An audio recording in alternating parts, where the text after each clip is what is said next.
I'm Sydney Barre. And I'm Hunter West. And this is 6 Minutes. Hi everyone, welcome to 6 Minutes. I'm your host Sydney. I'm your co-host Hunter.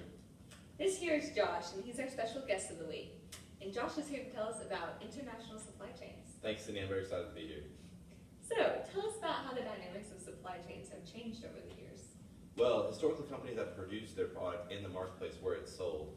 But in the 1970s, companies began to offshore because the ideas of globalization and free marketplace became very popular. Importing and exporting barriers were reduced, and also the U.S. manufacturers began seeking cheaper labor prices outside the U.S. This growth in offshoring has led to longer supply chains. And Josh, are there any trade-offs to these longer supply chains? Well, while labor costs for these companies have decreased, the transportation costs and carbon emissions have also increased. This increase in carbon footprint for these supply chains has contributed to global warming. And how are companies going to change their practices to reduce their carbon footprints?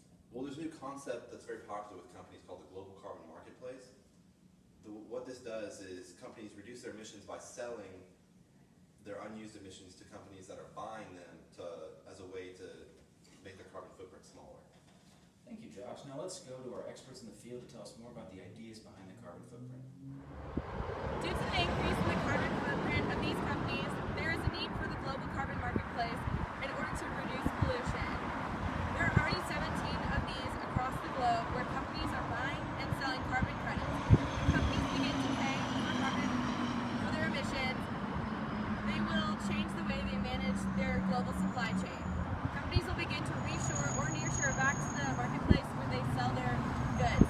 This will reduce their total landing costs. The 17 carbon markets are located across the globe, and they all trade carbon credits. The carbon credits cost different amounts depending on what market you decide to trade in, and the fair trade premium prices vary depending on how you manage your energy. The three different categories are energy efficiency, renewable energy, and forest management. If you live in a really energy efficient region, the people you live by are less likely to purchase those carbon credits from you, and you're less likely to sell them. You'd be more likely to sell them in a less energy efficient region because you're likely to get a better price for it. These are the average cumulative prices over the past 10 years of each submarket of the three main categories.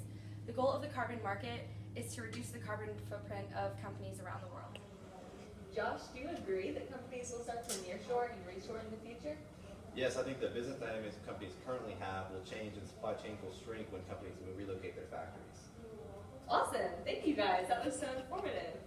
And tune in next week for another exciting episode of 6 Minutes.